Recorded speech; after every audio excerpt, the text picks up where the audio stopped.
BRS party నుండి కవితను suspend చేశారు. ఇదే అంశం పైన మనతో పాటు మాట్లాడడానికి పిసిసి చీఫ్ మహేష్ కుమార్ గౌడ్ ఉన్నారు. మాట్లాడడం సార్, కవితని కాసేపటి క్రితమే బీఆర్ఎస్ పార్టీ నుంచి సస్పెండ్ చేశారు, ఎలా చూస్తారు?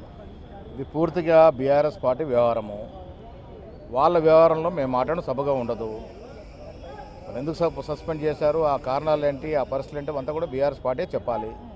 వేరే ఒక పార్టీలు జరిగినటువంటి సంఘటన గురించి నేను మాట్లాడడం సబబుగా ఉండదు. సొంత పార్టీ నేతలపైన కవిత ఆరోపణలు చేశారు. గతం నుంచి కూడా మీరు ఇదే చెప్తున్నారు, కాళేశ్వరం అనేది ఒక పేటీఎం లాగా మారిపోయింది.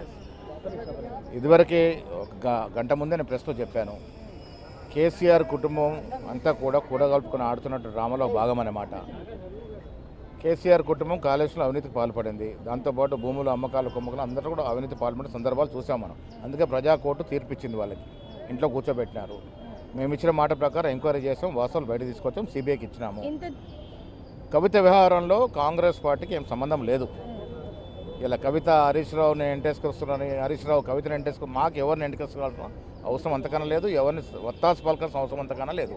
మేము అధికారంలో ఉన్నాం, ప్రజల ఆకాంక్షల మేరకు పాలన చేస్తాం, ప్రజలు ఏది కోరుకుంటే అదే చేస్తాం. జరుగుతున్న కేసీఆర్ కేటీఆర్ దీనిపైన ఏం స్పందించడం లేదు, ఎలా చూస్తారు? వాళ్ళని అడగాలి మరి, ఎందుకు స్పందించట్లేదు?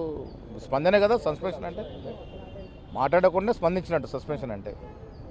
అది వాళ్ళ వ్యవహారం, వాళ్ళు చూసుకుంటారు. చివరిగా కవితని మీ పార్టీలోకి వెల్కమ్ చేస్తారు? అలాంటి అవసరం ఇప్పుడు లేదు, అలాంటి ఆలోచన కూడా ఇప్పుడు లేదు.